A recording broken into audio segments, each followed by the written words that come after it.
Today on Woodturning, every woodturner should make their own pin. Tim's American Beauty was made by Robust Tools, America's premier lathe manufacturer. Robust, built to turn wood, enjoyed for a lifetime. Easy Wood Tools, best-in-class carbide woodturning tools. I remember when I went to my first woodturning meeting, one of the gentlemen came up to me, Bob Fulton, one of our old friends, took the plastic pin out of my pocket and took a wooden pin and put it in my pocket, and he said, every woodturner should have his own turn pin. And so this has been something that I started turning when I first started turning, and I continue to turn them. And they're really cool, they're great gifts, they're easy to make. And you can buy the kits from many places online, and there's so many different styles that you can buy, because you can look at this right now, this is kind of modern. That's kind of fun, it's got a skull on it. And this one's a grenade pin kit. Now those might seem weird, but I like this one and this one because I can grab them with my hands. They don't slip out, they have good grip. But anyway, I make pins in batches about every 5 years or so, and whenever some break, I get 5 to 10 years life out of a pin, I make a new batch. And that's what we're going to do today. So the first thing we're going to do is we're going to go to the bandsaw to start preparing our blank. So I need to cut a blank, but let me explain a little bit about the blank. So this is the piece of wood I picked. I need about a 3.5 inch blank to make the pieces for this pin kit. I've made a line across here because these are the bushings, these are the tubes, let me put it that way. So all this metal stuff, you get it all in this kit. These actually push into the tubes and everything rides inside of there. So this is the foundation for pins. So you have to cut your blanks just a little bit longer than the tubes so you have a little bit to play with. So we'll get these cut. Then the next step will be to drill holes for these to slide into.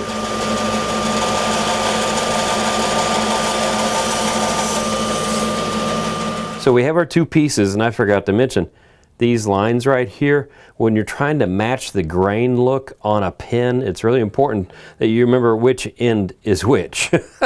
So if you make a couple lines like this, you can keep everything sorted the right way and know which way things are angling. Now this is a really cool tool. It's a pin vise, and you can see as I turn the handle, both sides move. So once I have this centered up and I drill my holes, it's always going to be centered on the drill bit. Pretty cool, huh?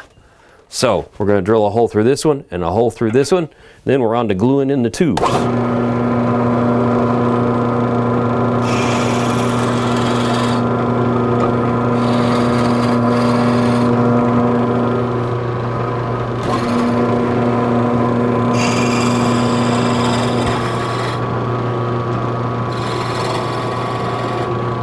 So what we want to do now is glue the tubes inside the blanks. And this kit is really cool. You can see it's all scuffed up and everything on the brass. That helps the glue get a tooth when it goes inside there so it grabs. You can use polyurethane glue, you can use epoxy, you can use super glue. I'm going to use super glue, so I'm going to just put not a whole lot on here. It doesn't take much, so that doesn't look like it's a lot. But what you do here now, whoa. So I'm going to take this, and I'm going to start it in the hole, and then move it up and down a bit. And that gets it coated across the whole surface. I'm using thick glue, which has a little slower dry time. And so I've pushed the brass in there, and it's just a little bit deep on both sides. So I have wood sticking out on either end. And so that'll sit there for, I don't know, 45 minutes or so till it really dries up well. Probably shorter than that. But in I guess the great tradition of cooking shows, we're going to move on to a different blank to show you the next steps. But there we go, we'll let those dry up. Voila, we have dried blanks. No, two different blanks. If you look inside of there, you can see the brass tube, but you can see that the wood is sticking out further than the brass tube, like I just glued over there, right? Well, now we want to even the ends off, make them square to where the brass is just to the surface. And so you can do this many different ways, but my little system is I have this great wheel that I got from Ron Brown's Best, and it has stick 'em on there and an 80 grit wheel. This is a box rest that is made by Robust, one of our sponsors. And it's really handy for this because this is perfectly square. And you can bring a square up like this with the square, and now I'm making sure that it's exactly square that way because I'm going to bring in one of my rulers and hold it up here. So now I have a square approach to this wheel. And before I go any further, I do want to again thank Robust, who makes American Beauty lathes and other things like that, and Easy Wood Tools for sponsoring us, because without their support, we wouldn't be doing these videos, and that would be no fun. Poor grammar also. But anyway, let's get back to this. So I'm going to bring up this edge right here. So now my blank is right here, so it's perfectly square to the sanding disc. I'm going to turn this on, and it's really interesting. You can push this in, you can hear the wood, and you can see the sawdust, right? Now, hear that change? You got a little higher pitch? I bet you that means, yeah, see the shiny? We got to the very edge of the brass tube. That's what we want to do on every one of these ends of the blank. Now, the next step is the important step, and it involves bushings. Bushings are these little metal thingies here, right? And the diameter of this part relates to the diameter of these parts in the pin. So by putting the wood on the bushings, you're able to have a target to narrow the wood down to where all the parts of the pin kit fit together nicely. So what we do with the bushing is take one and slide it on here. This is a pin mandrel. This one's adjustable, so I can slide this in and out to whatever length I need for whatever pin kit I'm working on. But now we take this part of the blank, put it on. This is our center bushing. It goes on there. This bushing goes on there. A bushing. This piece of wood goes on that bushing. You can see we still have our lines, so we have our grain match.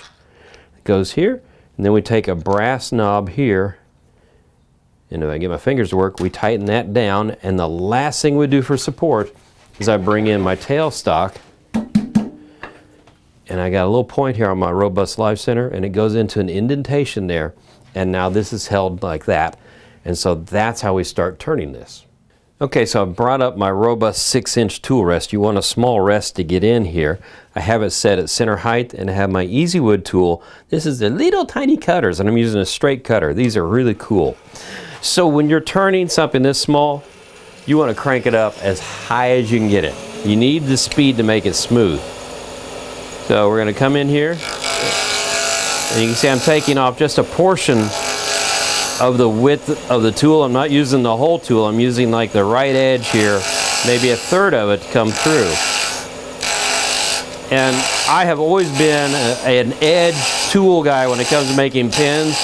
I had a little difficulty with the carbides, but I practiced with this to see if I could get better at it, and this really is now my preferred way of turning a pin. Yes, it's a straight, but it's actually kind of cutting at the same time.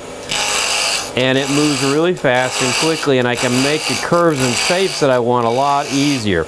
Because what you don't want to do is you don't want to take this all the way down to the metal. You want to leave it just a little bit proud.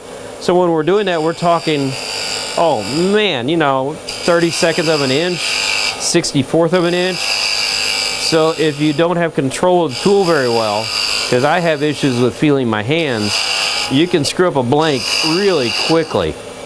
And so I like with the Easy Wood, I can just take my time and push it in, and it's a gentle movement. So I parted this one down now. I could do that one too. I'll do that in a minute. But now I'm going to show you how I just come in here and I use the center of the tool to start making the curve. And you can come back and use the edge of the tool, the leading edge, to cut like that. And so now I'm moving my whole body as one unit, just like I would with a regular edge tool. And so now I've got this shaped with just a subtle little curve in there. Always that one last cut to get you in trouble. And I can feel that. I like the way that slopes. I'll take a little more off here. But I'm going to do the same to the other side, and then we're going to do a lot of sanding.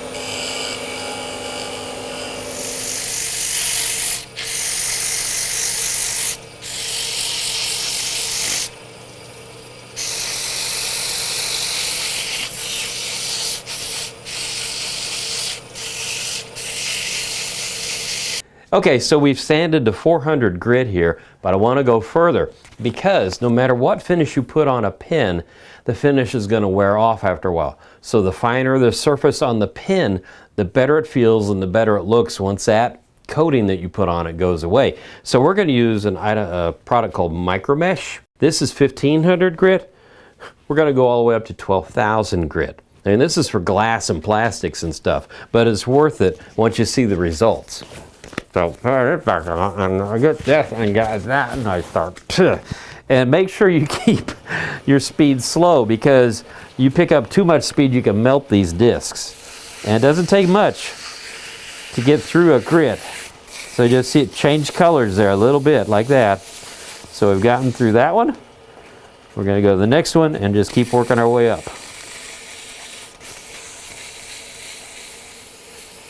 Oh, and don't worry about hitting the metal parts with the sandpaper. It'll hold up. It'll hold up. You definitely want to make sure you get all these little edges sanded.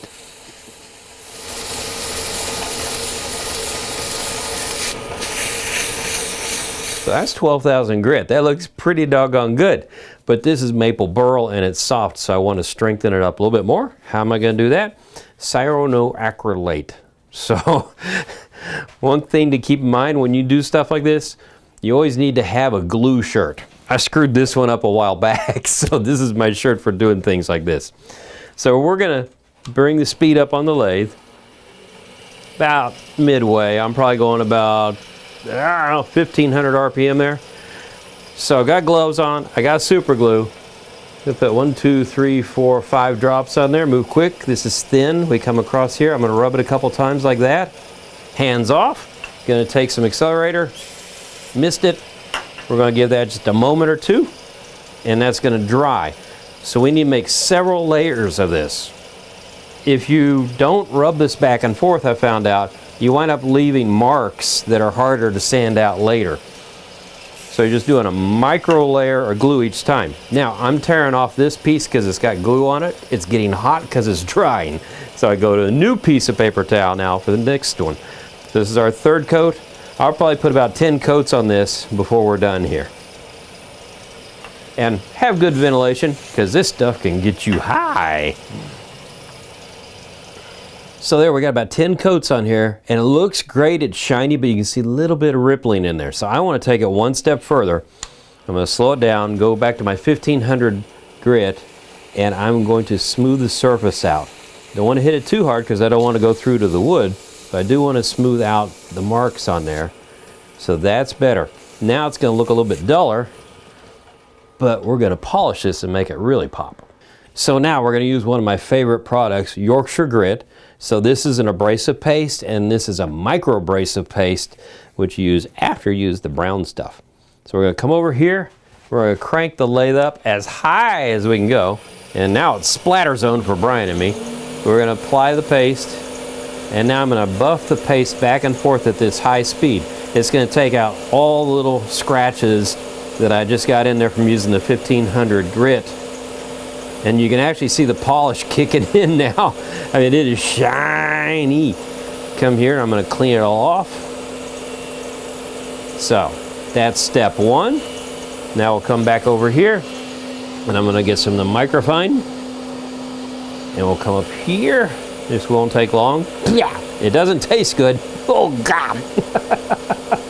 Make sure you also have a polished shirt to go along with your glue shirt. But you use some pressure, and the friction here helps polish things really, really well. So we'll take this off now, and let's stop it and show you what the shine and surface looks like now. Whoo, big fella. Whoa, that's awesome. Couple things that are super important. Remember, we were trying to match the grain. Actually, since this is burl, I don't have to worry about it, but this is the middle of the pin. I just kept those together because I remember the orientation. The other thing is, look at all the parts and pieces here. So what you need to do is follow the instructions. Follow the instructions. Follow the instructions. And read them 3 or 4 times, because I screw up things left and right. So the first piece I'm putting in goes on the very front of the pin that goes to there. and this little coupler, and it says put the recess in. It's hard to even see that recess there. Well, how am I going to push that in there? I'm going to use this. This is called a pin press. See if I can get this to work left-handed.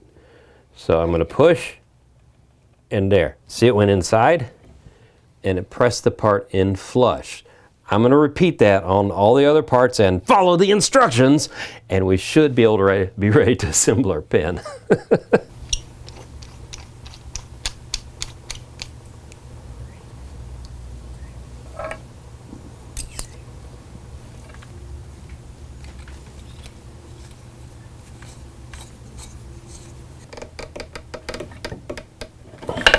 For the coup de grace, we're going to be putting the skull in here. And you have to follow the instructions because you need to match up the parts the way they said. Also, I oriented the grain the way I wanted to show it off the most. So I think we're in the right spot here. Hold this 3 ways from Sunday and start to press here. Do this right-handed, left-handed. There we go. There we go. Come on, do it, do it, do it, do it, do it. Yes! I need to do that one more time. Just need a little more room here. Get it really nice and tight. Because it's important. This is going to be together for a long time. Oh, there we go. Perfect. Now, take this, push it on. Look at that. Ain't that cool? So that is how you make a pin kit. In this case, a skull pin kit. So until the next time on wood turning, keep turning. Tim's American Beauty was made by Robust Tools, America's premier lathe manufacturer. Robust. Built to turn wood. Enjoyed for a lifetime. Easy Wood Tools, best in class carbide wood turning tools.